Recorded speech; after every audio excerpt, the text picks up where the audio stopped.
Assalamualaikum warahmatullahi wabarakatuh. Perkenalkan, nama saya Nadila Tusofi, NIM 372. Saya dari Prodi Sistem Informasi kelas B. Di sini saya akan melakukan instalasi SDK di dalam Android Studio. Sebelumnya, apa sih SDK itu? SDK adalah singkatan dari Software Development Kit, artinya paket atau alat bantu untuk membuat aplikasi di suatu platform. Kalau di Android, SDK berisi semua file, library, dan alat yang dibutuhkan supaya aplikasi bisa dibuat, dijalankan, dan dites di Android Studio. Misalnya, SDK itu kayak kotak peralatan tukang bangunan yang di dalamnya ada palu, obeng, meteran, dan sebagainya. Semua alat itu dibutuhkan untuk mengerjakan proyek, yaitu paket aplikasi Android.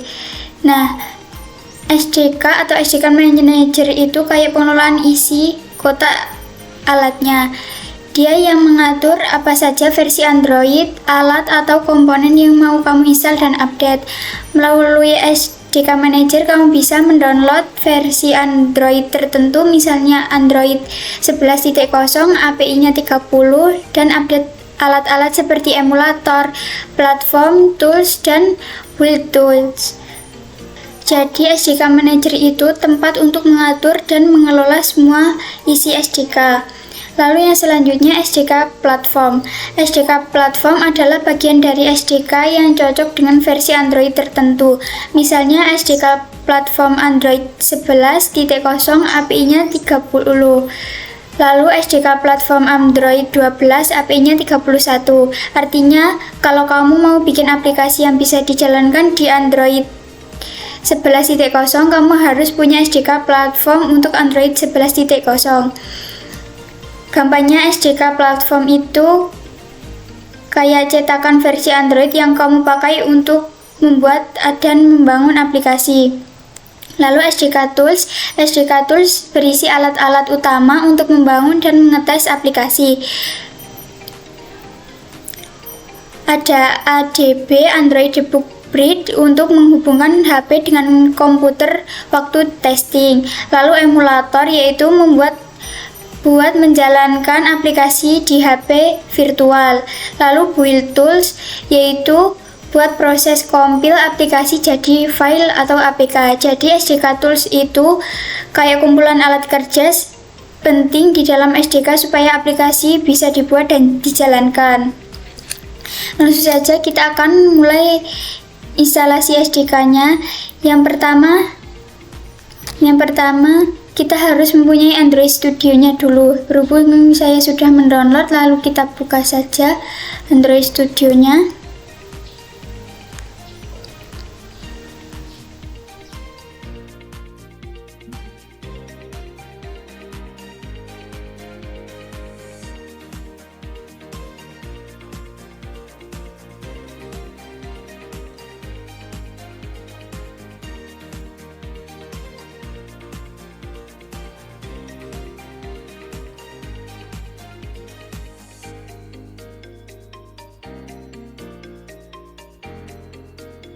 Lalu jika sudah terbuka, langsung saja kita buat file baru. Kita ketik file, lalu new, lalu kita klik new project.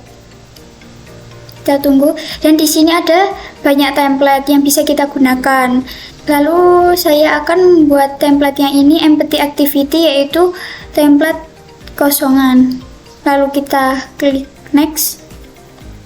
Lalu ini kita ada nama, package name, save location, language, lalu minimum SDK. Untuk namanya kita kasih nama my application ini saja.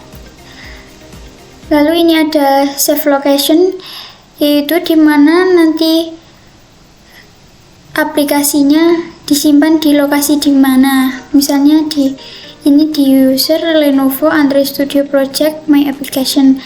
Lalu language-nya ada dua, yaitu Java dan Kotlin. Di sini saya menggunakan Java. Lalu untuk minimum SDK-nya kita pakai API 16 Android 4.1 Jelly Bean. Lalu kita klik finish.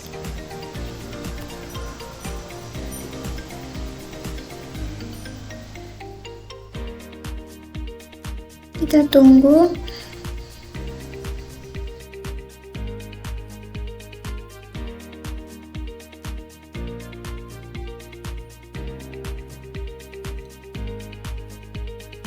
Lalu setelah itu kita klik tools. Lalu kita pilih SDK Manager. Ini kita klik. Di Android SDK kan ada tiga SDK, yaitu yang pertama SDK platform, yang kedua SDK tool, lalu SDK update sites. Dan di sini saya memilih Android 11.0 dan API-nya 30. Jika kalian belum install Android-nya, kalian bisa langsung ini klik saja, lalu klik apply dan otomatis akan mendownload. Sebelumnya, apa sih SDK platform itu? Yang seperti yang saya jelaskan di awal tadi, SDK platform adalah kayak cetakan versi Android yang kamu pakai buat membangun aplikasi. Jika kamu ingin membuat aplikasi Android versi 11.0, maka kamu harus punya SDK platform untuk Android 11.0. Lalu kita akan cari SDK tools-nya. SDK tools merupakan alat-alat utama untuk membangun dan mengetes aplikasi. Dan langsung saja, jika kalian ingin membuat Android versi 11 seperti 11, kalian harus memilih seperti ini. Ada Android SDK Build Tools 6.36.1, lalu Android Emulator. Apa sih Android Emulator itu? Android Emulator adalah perangkat lunak yang menjalankan sistem operasi Android di komputer agar aplikasi bisa diuji dan dikembangkan tanpa perangkat fisik langsung. Misalnya, dengan emulator kita bisa membuka aplikasi Android langsung di laptop, melihat tampilan seperti di HP, mengetes aplikasi tanpa harus pegang HP asli. Lalu ada Android SDK Platform Tools 36.0.0. Caranya ya seperti tadi, kalian tinggal centang lalu klik apply dan otomatis akan mendownload Android SDK Platform Tools tersebut. Lalu ada Google USB Driver, yaitu jika kalian ingin mengeran atau menjalankan aplikasi di HP di HP, kalian bisa mendownload Google USB Driver. Caranya seperti tadi, klik centang lalu klik apply. Dan jika SDK toolsnya sudah kita setting, kita lalu klik show package detailnya. Di sini ada Android SDK Build Tools-nya, dan di sini saya menggunakan Android SDK 30.0.2 karena tadi kita menggunakan Android versi 11.0 dan API levelnya 30. Jadi di sini saya memilih yang ini 30.2.0.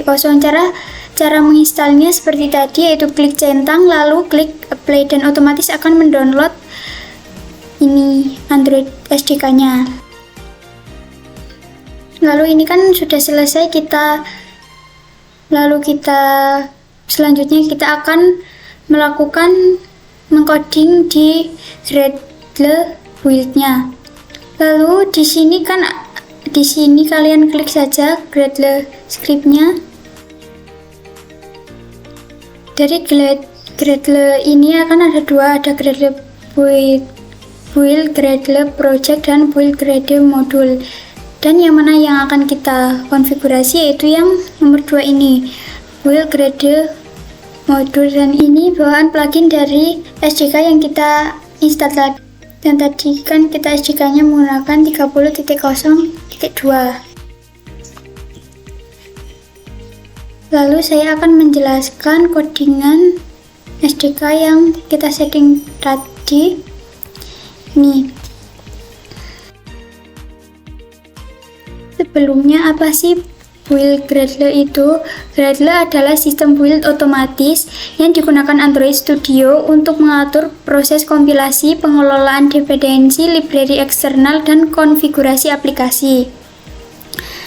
File konfigurasi Gradle terbagi dua, yaitu tadi ada build Gradle project dan build Gradle module. Build Gradle project adalah mengatur plugin dan repositori global, sedangkan build Gradle module adalah untuk mengatur versi SDK, dependensi, dan pengaturan aplikasinya. Tugas dari Gradle sendiri adalah mengatur bagaimana aplikasi dibangun dan mengatur bahan tambahan library yang dipakai serta memastikan aplikasi bisa berjalan dengan baik. Jadi setiap kali menambahkan fitur atau library baru, Gradle akan mengurus cara menggabungkannya ke dalam aplikasi. Yang pertama yaitu bagian plugin ID.com Android Application, yaitu menentukan bahwa proyek ini adalah aplikasi Android dan bukan library. Jadi Android Studio tahu cara membangunnya dan menyiapkan alat yang apa saja yang diperlukan. Lalu yang kedua yaitu ada bagian Android yang berisi peraturan utama proyek seperti versi Android dan konfigurasi build. Dan di sini ada compile SDK version 30. Proyek dikompilasi menggunakan Android 11 dan API-nya 30. Dan di sini ada application ID example my app, yaitu ID unik aplikasi seperti alamat di Play Store. Lalu ada min SDK version 16, yaitu aplikasi hanya bisa dijalankan di Android 4.1 Jelly Bean ke atas. Lalu ada target version 30 atau Android 11.0 R tadi yang kita install, yaitu nomor versi internal aplikasi untuk update di Play Store. Lalu ada version code 1 atau 1.0, yaitu nama versi yang terlihat di pengguna. Lalu ada build types, lalu ada release, yaitu versi yang akan diunggah ke Play Store. Lalu ada miniv enable files, yaitu artinya kode tidak diperkecil. Lalu ada ProGuard file, yaitu aturan keamanan ProGuard jika aktif. Lalu bagian 3 ada dependensi, yaitu berisi daftar library yang digunakan dalam proyek. Yang pertama ada Android App Compat 1.3.0, yaitu agar aplikasi kompatibel dengan berbagai versi Android yang lama. Lalu yang kedua ada Google Android Material 1.3.0, yaitu berisi komponen material desain seperti button, text input, dan snackbar, dan lain-lain.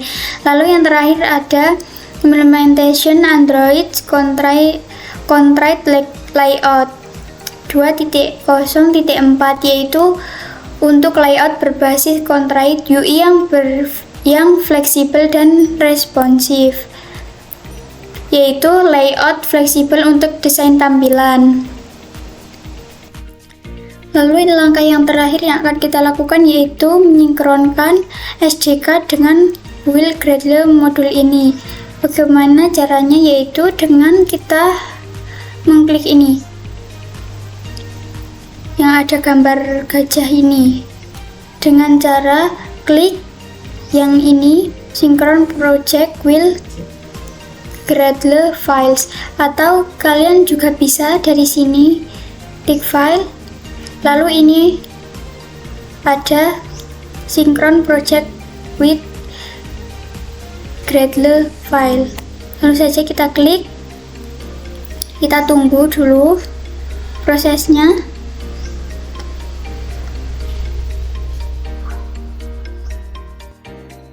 Jika sudah, kita akan melihat apakah ada problem atau tidak dari sinkronisasi SDK ini. Caranya yaitu kita klik di sini, kita lihat problemnya.